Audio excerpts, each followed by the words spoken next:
Today we're going to talk about something crucial for every homeowner: how to prevent leaks in your home. Let's dive right in.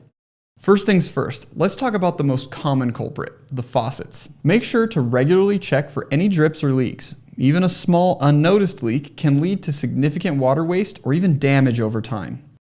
Next, inspect the pipes under your sinks. Look for any signs of corrosion or moisture. If you spot anything suspicious, like corrosion around one of the angle stops, it's best to call a professional to assess and repair it.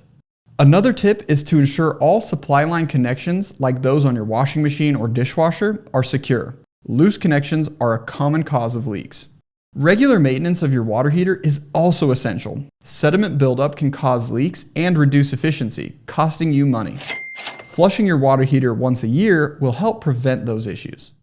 Lastly, always keep an eye out for water stains on your walls or ceilings. These could indicate a leak behind the scenes, which needs immediate attention.